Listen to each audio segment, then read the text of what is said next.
This is CBC Here and Now. Using more expensive travel nurses to fill vacancies. The health minister says he doesn't want to do it.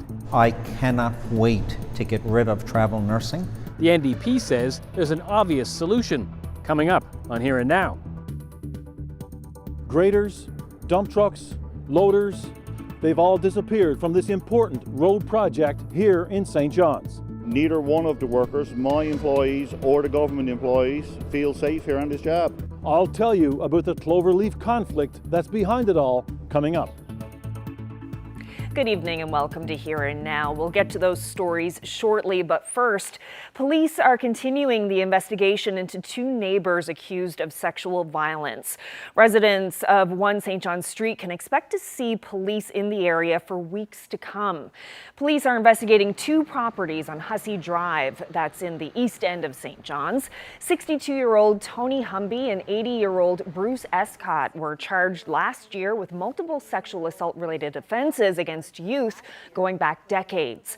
Just last month, police set up an email address for anyone who may be a victim of that abuse or have information about it. The RNC says officers will be stationed at both homes for the next 24 hours, and residents can expect a police presence for weeks to come. The two men accused remain in custody. Well, police arrested a 58-year-old man after the transport truck he was driving jackknifed across the Trans-Canada Highway on Tuesday. Police say the driver failed a roadside sobriety test and was arrested for impaired driving. Police are waiting for toxicology results before they decide whether to lay charges. The accident closed down the westbound lanes at the Witless Bay line. There were no injuries. Well, St. John's is in talks with Uber to bring that ride-sharing app and others to the city. Staff is looking at ways to adapt bylaws to allow the companies to come to town. Until now, ride-sharing companies have not been allowed to operate in St. John's. The mayor says it's only a matter of time before they're available and believes more options will increase safety. But a local cab company says it's a blow to an already struggling industry. We've been talking to some of the rideshare companies and asked them for information. That we're still waiting for some information from them on how they operate and what they would need in regulations. If a rideshare company comes here, it needs to be a level playing field. If they want to enter, quote unquote, the taxi industry, they should have to follow the same rules and regulations as we do. You know, either bring them up to us or have us go back down to them. Well, it is a controversial move, one that we're digging into. Coming up in about 25 minutes on Here and Now, the ride-sharing conversation continues with more criticism from cab drivers and technology critics, and more from the mayor on the city's move to embrace Uber. Well, the NDP is warning that travel nurses are costing the healthcare system big money. New numbers show just one region is spending millions. Here and Now's Mark Quinn reports. It's a necessary evil at the moment. I cannot wait to get rid of travel nursing. Using travel nurses costs the province a lot more than using local nurses. 14 million more annually for Western Health alone, according to a 2022 government document obtained with an accessed information request. But the health minister says we need travel nurses to keep our healthcare system running. If we simply eliminated travel nursing today, we'd have hospitals closed. The health minister says every province in this country is struggling with a nurse shortage. He says using agencies that provide travel nurses is a short-term solution. But Osborne says the province is working on long-term solutions too. We are using travel nurses as a temporary measure to get us from where we are in a global shortage of healthcare professionals to recruiting nurses from places like India, from other locations that we've had recruitment initiatives and a recruitment focus. We are actively recruiting nurses in this province. NDP leader Jim Dinn says the provincial government is largely to blame for local nurse shortages.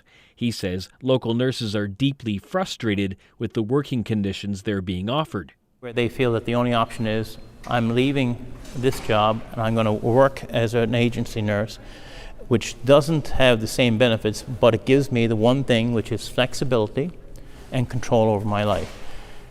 That's the answer. What does government need to do to make sure that every nurse, any nurse and health professional in the system has that ability? Din says travel nurses are costing 450% of what it would cost to just employ the nurses in the healthcare system. He says the province won't keep the nurses it recruits until nurses who work here are given better pay and more benefits. The answer is staring them in the face, bringing in more nurses, where they're going to find, wait now, I can make more money elsewhere, better compensation, better benefits elsewhere. If you don't address that, you're going to recruit, but you're not going to retain. Osborne says the provincial government is talking to the nurses' union about their concerns. He also says recent recruiting missions mean help is on the way. Osborne says nurses from India will be working in this province later this summer and fall. Mark Quinn, CBC News, St. John's.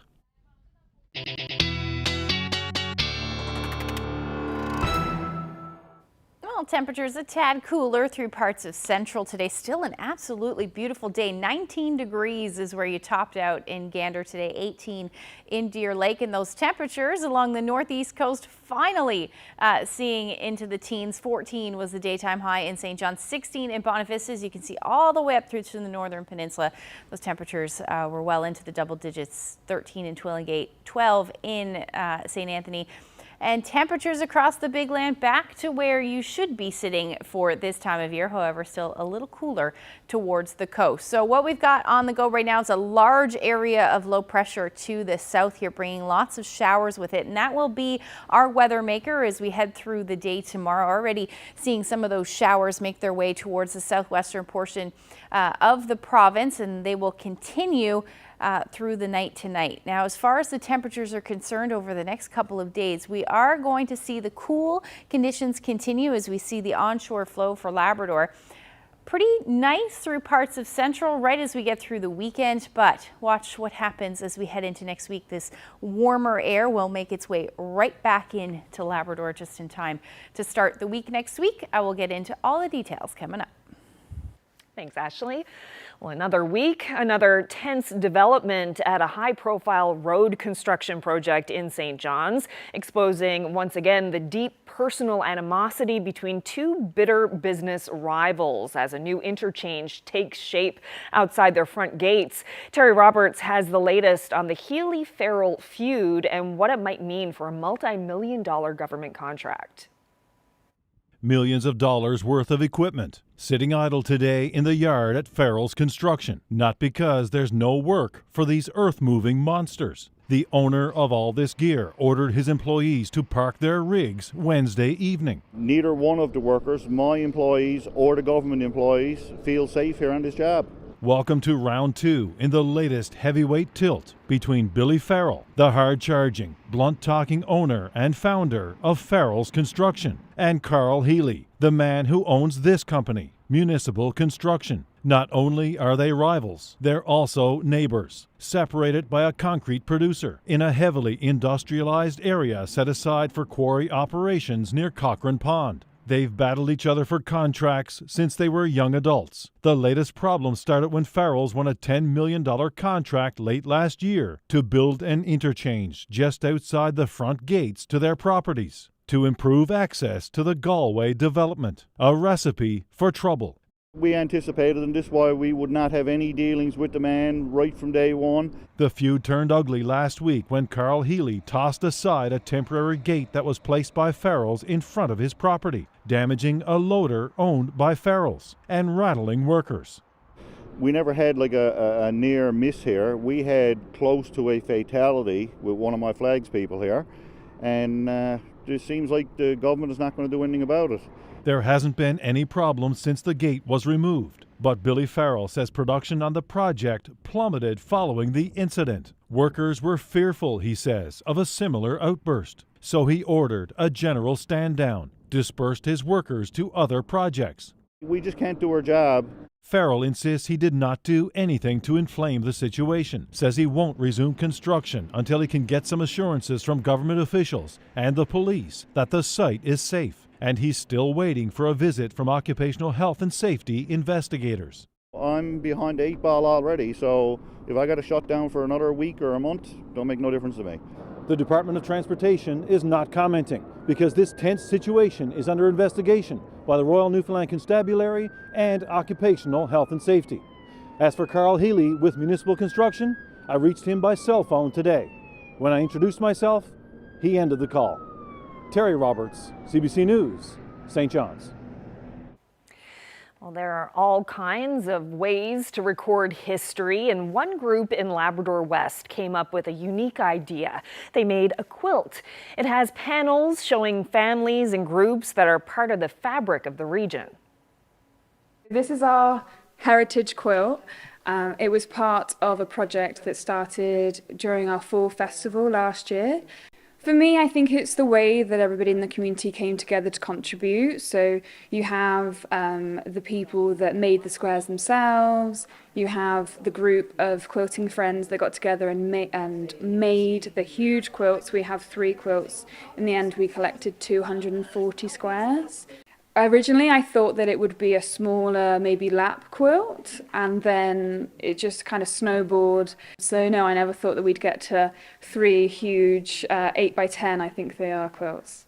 Putting my own there, you know what, this has been a great town, a great community for us, and I'm really proud to have my name put on there. As well, I've added my parents' name because it's because of them that I'm here, and really glad to have their name on there as well. We love what we do, so it wasn't a big deal to put it together. No. I told them all it would be one quilt. Yeah, we were told it was 1 quilt, and then it turned into 3, but we all chipped in and got them done. A lot of good memories in these quilts if people want to come up and see them. To look at these quilts, oh my goodness, what an honor to have a square in it. It's amazing. The squares, they're just so unique, and it's wonderful to be a part of it. Well, we've got people that were literally some of the first families to move here. We have people that started their own businesses that are still running today. Same for non-profit organizations, recreation clubs. So there's a real mix, and it's great to see not only the family stories, but the connection to the town and why the town's so important to them.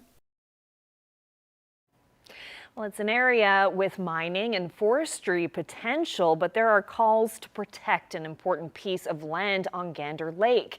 Here Now's Troy Turner visited Charlie's place and has this story. Justin Hodge feels a connection to this land. His family has used it for generations. They've trapped, fished, hunted, and foraged here. Charlie's place is a traditional Mi'kmaq land, named after Charlie Francis, the first known settler here. Trappers and almost like family to us. All these places are multi-generational dwellings. You know, they might have dwellings in Glenwood or Alberton as well, but that's a place of work, and this is home. Wedged between the southwest and northwest rivers leading into Gander Lake, Charlie's place is fertile land, spanning more than 60 square kilometers. Corner Brook Pulp and Paper has approval to cut timber in the area. There's also the potential for mining. You know, I know gold and platinum and lithium is probably at the top of the list now for valuables, but I think the future is going to be, I think it's, fresh water when you see what's going on around the world. Gander Lake provides drinking water for the surrounding area. Beyond that, it carries historical significance for the Mi'kmaq people, says Hodge, dating back to the 1800s. Our loved ones is here. Our spirit is here, our hunting, fishing, our livelihood, and the way I grew up, and even to my generation, if father never came up and got his annual furs or his quota, it'd be a rough Christmas. So and this is where everything came from from the beginnings. The Wilderness and Ecological Reserves Advisory Council, or WERAC, is calling on the province to grant emergency protection to Charlie's place. It is not included in the province's latest list of protected areas, however. When I go, this is the place places like this is where I spent my time, this is where I raised my children, this is where my grandfather took me and got my first trout or moose and lived here, and my other aunt was to the next site here in that cove. She was actually the last generation to be born up here. So, that's how closely knit we are to this place, right? Generations removed from its first settlers, this area is still used by local people to hunt and trap and fish. And its cultural and historical significance, says Hodge, should never be forgotten. That's why he and his community are continuing to fight to make Charlie's Place a protected area. Troy Turner, CBC News, Gander Lake.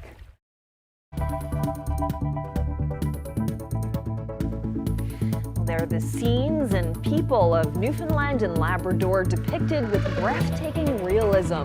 We'll hear from the artists of a new show up next. Well, we had some sunshine today. It's quickly going away as more clouds move in. Some showers on the way as well. We'll talk all about it when I get back.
Well, Ashley, today was finally a lovely day on the Avalon. Lots of sunshine and we made it to the double digits, right? Yeah, but we're still getting lots of photos from viewers showing us how they're surviving January.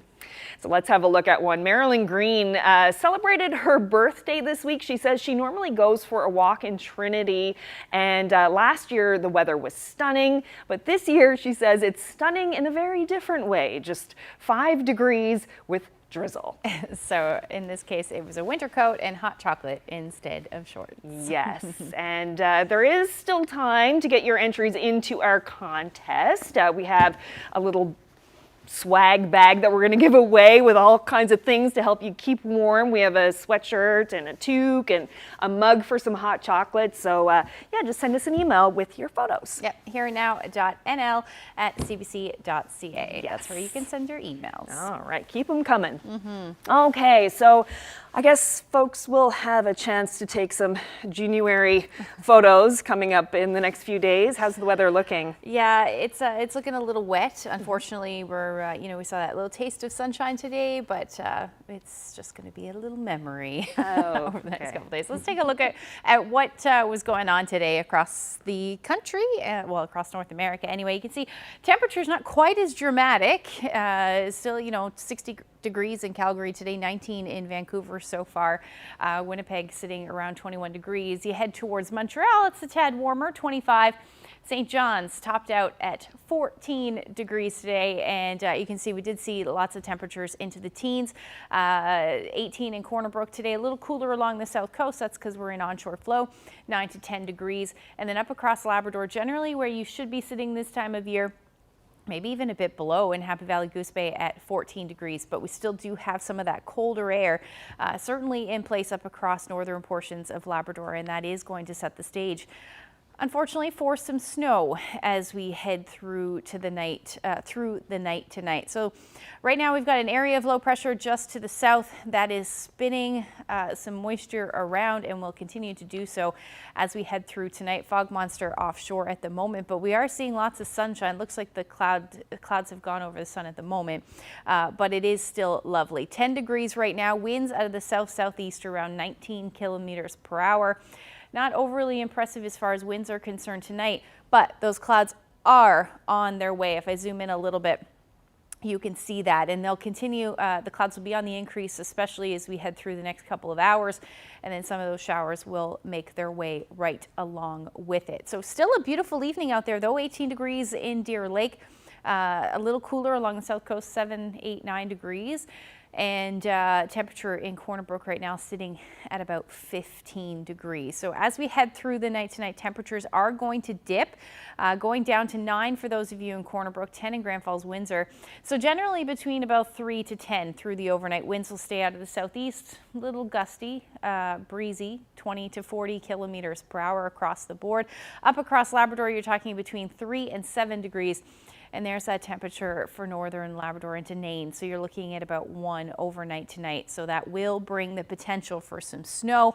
How much? Likely close to 5 centimeters. It'll be a mix of snow and ice pellets through the overnight. Into tomorrow, you may pick up a couple more centimeters. So generally between 5 to 10 is what you can expect. As far as rainfall amounts are concerned, we could see pockets of between 10 to 20 millimeters along the northeast coast, and that will fall from tonight through to Saturday morning. Otherwise, somewhere between 5 to 10 millimeters is a good bet across the island. So let's time that out. There's those showers to the north, and then some heavier showers will work their way in through the overnight along the south coast of the island and continue to work north through the day. Like I said, some of these showers will be heavy at times. There's also a risk we could hear a few rumbles of thunder with this as well, especially as we head into mid to late afternoon. That will work its way further north again. Northern Peninsula, southeastern Labrador, you're looking at those showers through the day on Friday, and then heading again towards coastal areas of Labrador. So there's where we could see that risk of thunderstorms tomorrow. Shouldn't be too intense, but you could hear a few rumbles, that's for sure. And temperatures are going to be pretty similar to what we saw today, within a couple of degrees anyway, about 11 in St. John's, but it won't feel as nice because there won't be any sunshine tomorrow. The coolest temperatures will be as you head towards the northern peninsula, Baver Peninsula as well.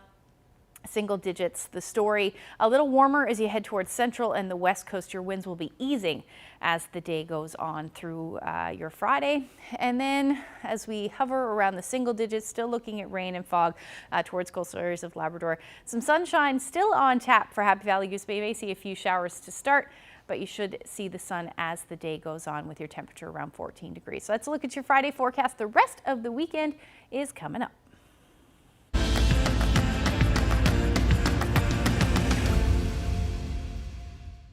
What you're about to see is the opposite of abstract art. Newfoundland realism is the focus of a new exhibition opening at Emma Butler Gallery in St. John's tonight. It features the very latest portraits, still life, and landscapes by Grant Boland, Barbara Pratt, and John McDonald. On the Go host Anthony Germain stopped by for a look. What's the most difficult or interesting thing about the opening night of a show like this? Perhaps the most difficult part would be answering similar questions over and over again and having to try to sound spontaneous every time and try to get it right and not, mix up all your words. It's painful to talk about your own work, I find, and people ask questions that seem simple, but really the answers aren't so simple. I think it's just like the culmination of getting everything ready and getting it together, making sure the work's presented and timing yourself out for the exhibition and making sure that you're representing yourself, and feeling proud of the work and making sure that everybody's happy and get invited and all the little small details that you have when you're having an opening, you know what I mean? I guess there's also a certain excitement. I understand some of the works that are going to be here are relatively fresh. Oh, yeah. Anything still wet? Not of mine, but almost. I mean, yeah, very fresh. I didn't start working for this show until a little bit too late, so it was kind of like 24 hours a day for a few months, and it doesn't look like a whole lot of work, but it is for me, considering I usually only get one painting done a month. Most of these works were all made in the last 5 months. So last week I was just putting the final glazes on the work so that they're pretty fresh, all the works. Nothing's wet, but they're pretty close to it. Right, now I said I'd ask you about marshmallows. There's you have a certain wing over there that's very striking. Why marshmallows? Well, I had intended a couple years ago to do a painting of a marshmallow that was on fire. So then when I started experimenting with burning marshmallows, it's very hard to do that without them immediately turning black. So you look at sitting next to a campfire and you watch the marshmallow go from gold to black, essentially, and you have control over that marshmallow, bringing it in and out of the fire and in and out of the heat. So I just set a campfire, and a friend of mine and I just sat there and burned a whole bunch of marshmallows, and I photographed over time, and I was able to get the images with the fire and the marshmallow, but without the fire burning the marshmallow. Are you all working from photographs, mostly like a lot of realist painters? Generally speaking, yeah, you'd work from photographs. You stage your photographs. I don't think we're photographers though, but I would imagine we use them as references. There's a lot of editing that happens in the painting. Because John, you have a very large work on display here of an abandoned Air Force building in Stephenville with caribou in front of it. Can you tell me a bit about what the process was for creating that? So most of my work happens through seeing something and reacting to it. Like I kind of look at things through painting as everyday experiences, and then I saw the Air Force Base and just it kind of struck me. And when things kind of haunt me or stick with me, I know I kind of have to work with it. So I'm always taking images and always acquiring images. But then the caribou were also there at the same time. And I thought it was kind of a nice play of infrastructure kind of dying off and our wildlife kind dying off, and they kind of complemented each other in a weird way, you know what I mean? It's basically just a study. It's an older man. It's a study of how light plays on aged skin. Not overly, say, photographic and tight. The painting process is visible, so you can see the workings. Like you might even see some drawing underneath parts, but that's what I like personally. All of us have a very fond memory of what you've captured here. How do you hope this will resonate with people who stand back and take a good look? Because you've got quite a few marshmallows here. Well, I have 3 marshmallows, yes, in various stages of burning, and this one is probably the most done. And people will come across them and they'll say, "That's the way I like my marshmallow," or "The other one is the way I like my marshmallow," but this one's a little bit burned, a little bit singed. So this is actually a painting of my daughter. She's 7 years old now. So I was looking to do a portrait for this time around, and she was always like, "Dad, can you paint me? Can you paint me?" So I was like, this would be a good opportunity. I thought it was a good take with the 3D glasses because she's kind of developing her own identity now with, her digital identity as well as her personal identity. So the 3D glasses kind of reflect herself becoming into her own and her new age. So I thought it would be a good subject to put her in there. And she's thrilled with it. She's like, "Dad, I'm famous."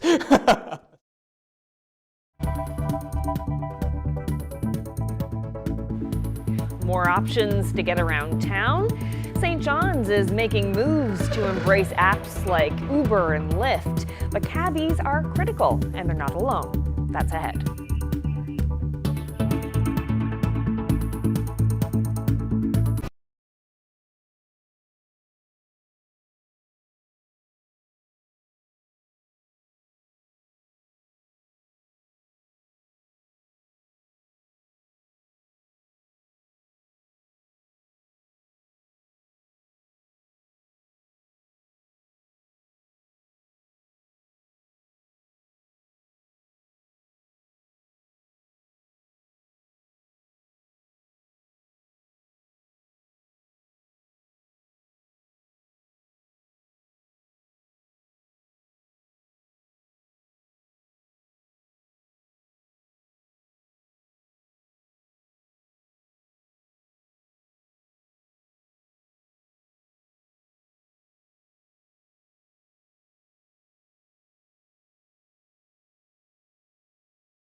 The City of St. John's wants to pave the way for ride-sharing companies to set up shop.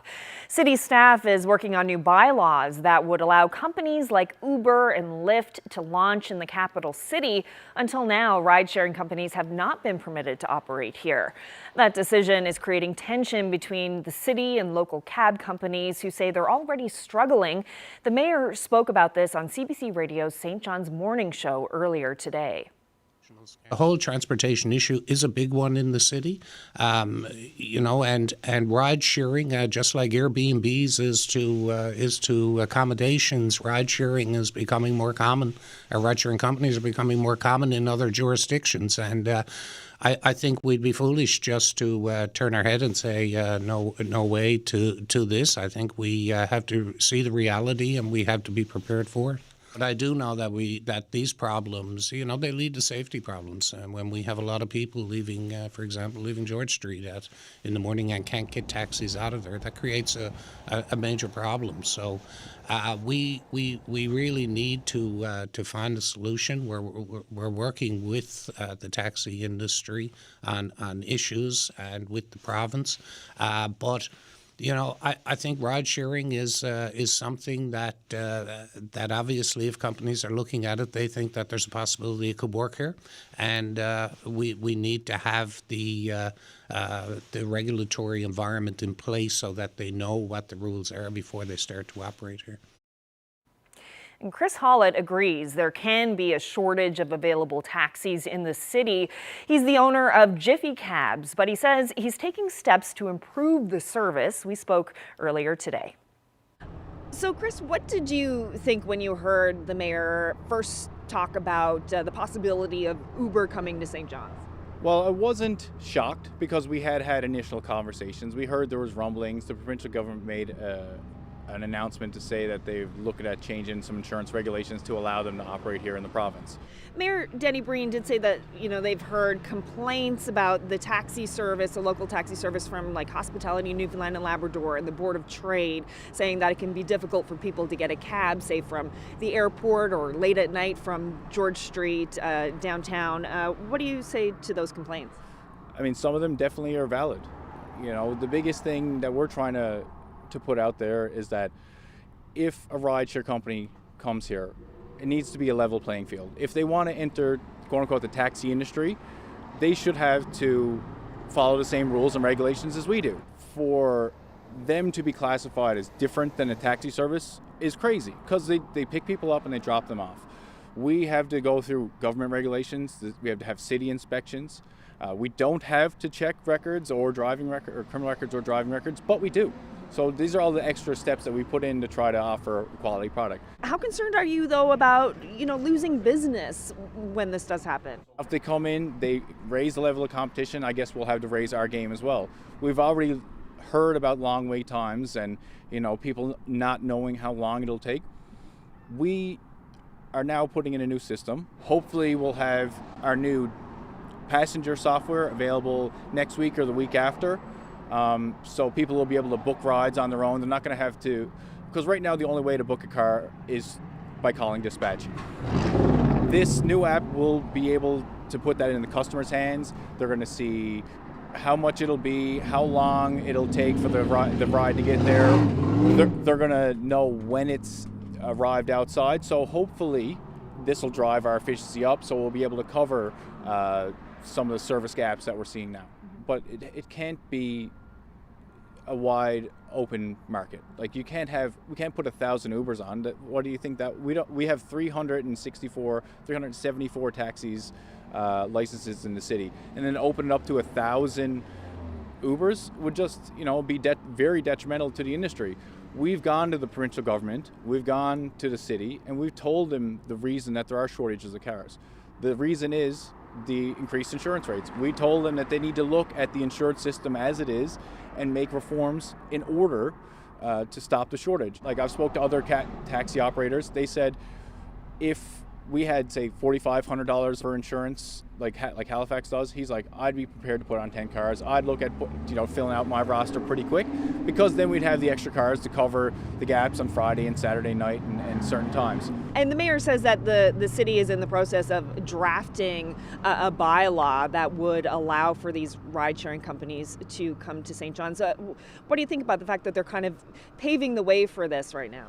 We've been telling them for 5-6 years since the insurance rates had gone up how to deal with this, and instead of them going to deal with that, it seems like they're doing the short, quick way of just allowing a rideshare to operate instead of fixing the industry as it is. And it's not just cab companies and cities debating transportation. A Canadian tech expert strongly opposes ride-sharing services like Uber, saying it's a step in the wrong direction. Paris Marks was a guest on CBC Radio's The Signal this afternoon and had this to say. I think it would be a really terrible development for the city. I think that the key thing that people forget about the Uber model is like, yeah, it's easy to get. Yeah, you can hail it from your phone and stuff like that. But like what is at the core of the Uber model is making sure that workers are not paid well for delivering that service. And I think that that is something that we need to like really not allow to happen in the city. And I think that if we have issues with the taxi services that we have and the availability of taxi service, then that is something that we should be addressing politically by getting the city or the province or whoever manages that to think about the regulations that they have around taxis and how we can deliver that service better and make that service serve people better, instead of just saying, oh, we need to destroy what exists, allow this tech company that is based in San Francisco to come into our city and then to completely destroy the model that we have and ensure that delivering the service is based on kind of reducing the working rights and the pay of the people who deliver that service. So I don't think that that's the right way to go. What are the tech folks getting wrong about transportation right now? Oh, so much. We often have these ideas when we look at the tech companies that they'll just be this magical tech solution that will move in, that will kind of solve everything. Exactly, that will solve all the problems we have. And I think that, what I did in my book was kind of lay out how that is not the case, right? What we see again and again is that these companies love to make huge promises and then they don't follow through with it. And if we really want to improve transportation in our city or any other city, what we need to do is think about the politics of transportation, who ultimately benefits, how we decide what our priorities are, where we put our money, and focus on those things rather than just hoping that some outside force is going to solve it all for us. Well, it's an interesting debate, and we'd like to hear from you on this. Drop us a line. What do you think about Uber and other ride-hailing apps being available in St. John's? You can send us an email at hereandnow@cbc.ca.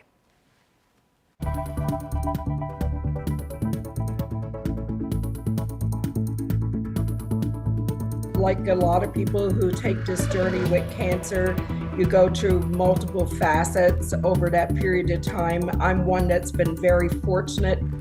Well, she's battled breast cancer twice and considers herself lucky. Just ahead, I catch up with Labrador MP Yvonne Jones to talk about her return to work.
Welcome back to Here and Now.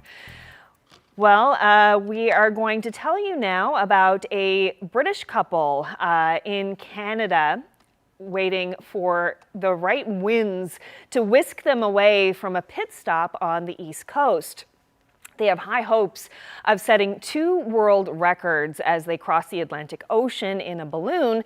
Now, some might call it correct, but the pilot and her blind co-pilot call it magical. Have a look. Here's our home for an indeterminate period. The bunk or bench, it's padded. One of us at night would sleep on that. Here, that'll be our cooking table. There's Deborah's control panel with the instruments on it. We wanted to do something that hadn't been done before, and this, whilst a woman has been across, it's not a first from that perspective. No woman has captained a flight across the Atlantic. And they didn't have a blind crew person. We went on standby from June 7th, and now we're waiting for the right weather system to take us across. A steady flow, really, isn't it? 4 days, we think, would be the shortest time, and longest 7 or 8. We don't know. Yeah, I think it's going to be really exciting, and then I think when I look up and just see stars, that will be amazing, absolutely amazing. Yeah. Because I've never seen unpolluted sky. You know, almost everywhere you go in Britain, I can't think of somewhere where we could go where there won't be light pollution. Everybody here is really helpful. It's a very friendly town. We've had a great welcome since we've been here. People in cafes have said hello and, oh, you're doing that, yeah. And people volunteered to help on the day. It's not something you can describe, but most people, once they go in a balloon, it is just this awe. It is a fantastic way to travel. You'll go with the wind, there's no noise. I don't know how to describe it really, it's quite magical. Wow, well, that couple is waiting in southern New Brunswick for the perfect wind conditions to come along. They've been prepping for 5 years and even got training with the Royal Navy on how to survive a ditch into the ocean. Yeah, and once they got word from their meteorologist, they hope to travel 3,000 kilometers over the Atlantic before touching down somewhere in Europe. They're aiming for Portugal, Spain, or France. Wow. Good luck.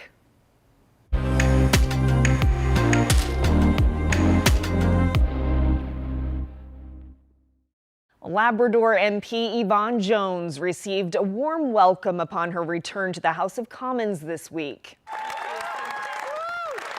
A standing ovation for her battle fought and won against breast cancer. Jones had to step away from her duties for the past 6 months while she received treatment for the disease. Yvonne Jones joins me now from Ottawa, so it's nice to see you back in the House. A lot of people have been very concerned for your health. Can you tell us how you're feeling today? Hi, Carolyn. It's great to see you as well and to talk with you today. I'm doing excellent. Like a lot of people who take this journey with cancer, you go through multiple facets over that period of time. I'm one that's been very fortunate in my life in that I've beaten breast cancer twice now. And I'm so grateful. I give thanks every day for that wonderful blessing in my life. Yes, you went through this similar kind of journey with breast cancer about 12 years ago and recovered then as well. I'm wondering what the past 6 months have been like for you. Well, it's certainly been a roller coaster, you know, first going off, it's hard to disconnect from work and disconnect from, you know, all the things you do every day in your life. But as you transform through that journey, that becomes your priority. And that's what you're focused on every day. You're focused on your health, on getting better, getting stronger, getting well.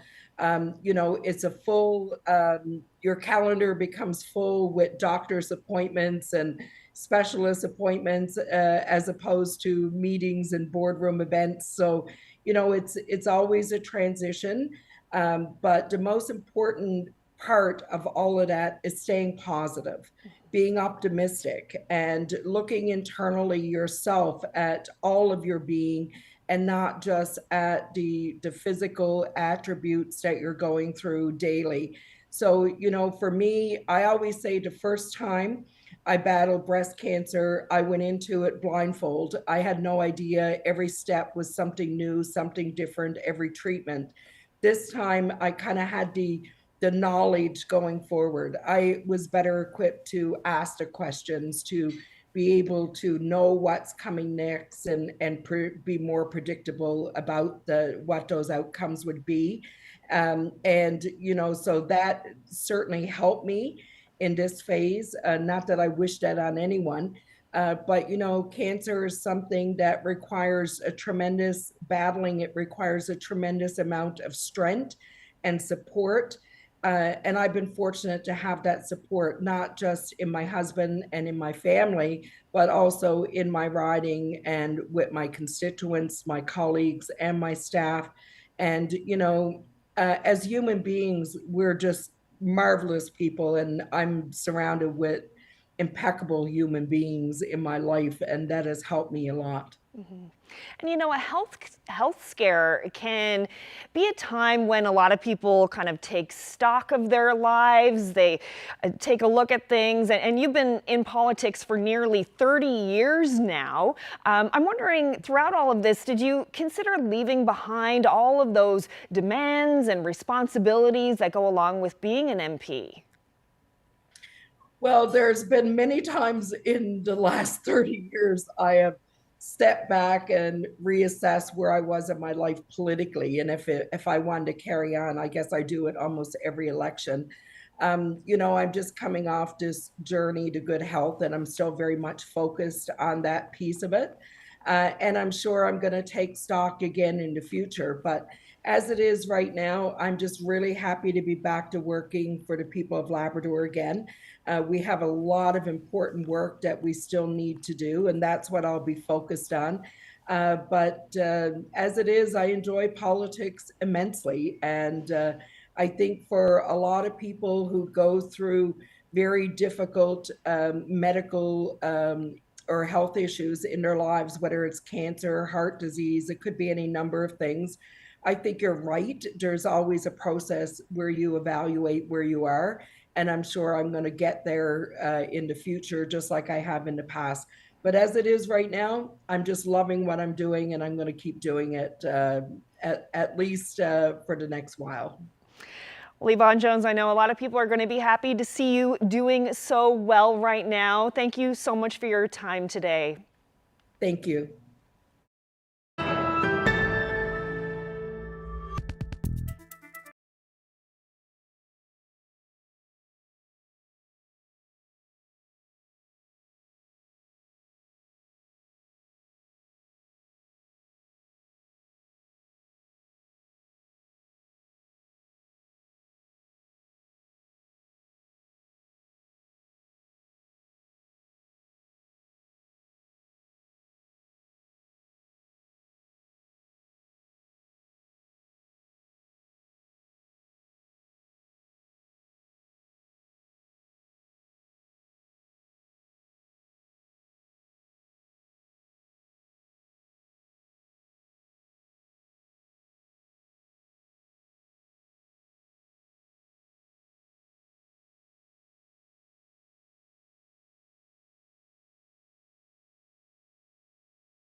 Okay,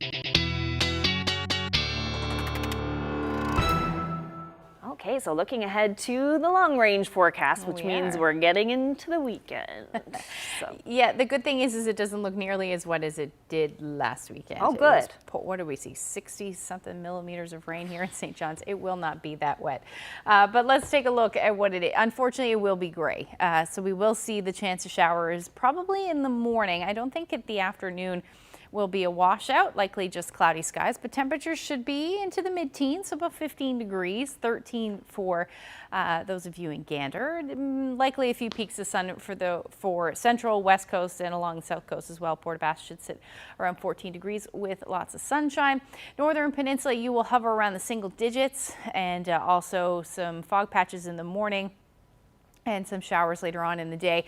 As far as Labrador is concerned, your temperatures towards the coast will be cool, single digits, otherwise between 11 and 16 degrees in Lab City through the afternoon on Saturday. Now, as we head into Sunday, the area of low pressure still kind of affecting us as far as the cloud cover goes, bringing that onshore flow.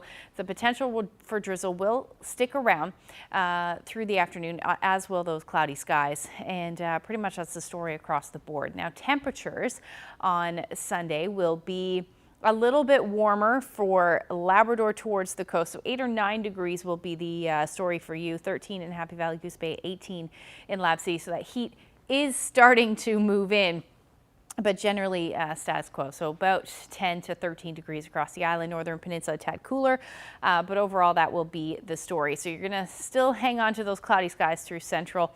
Again, not likely too much in the way of shower activity, but you may see some drizzle, patchy drizzle in the morning. Corner Brook, you'll hover around 13 degrees, and there is a chance you will see the sun as well. Now, the long-range forecast still not looking great. 10 to 11 degrees through the days, through to beginning of next week, with the chance of some showers pretty much across the board. There is some indication that by the official day of summer, we may see some warm temperatures. But until we get there, this is what we're looking at. So for central Newfoundland, some showers possible again on Monday, Tuesday, same thing, maybe a few peaks of sun.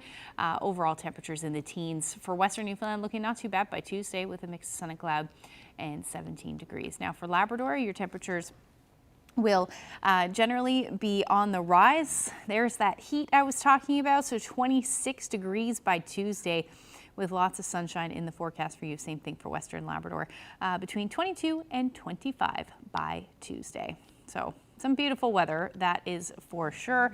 And there's still some, nice weather to see some icebergs. This one, a beautiful iceberg here near Adams Cove, apparently. Wow, Ron, that looks like a big it's one. a big, yeah, it looks like a big one for sure. Ron shared that photo with us. You have any weather photos? Send them to Facebook, Twitter, but the best place is to email them to nlphotos@cbc.ca.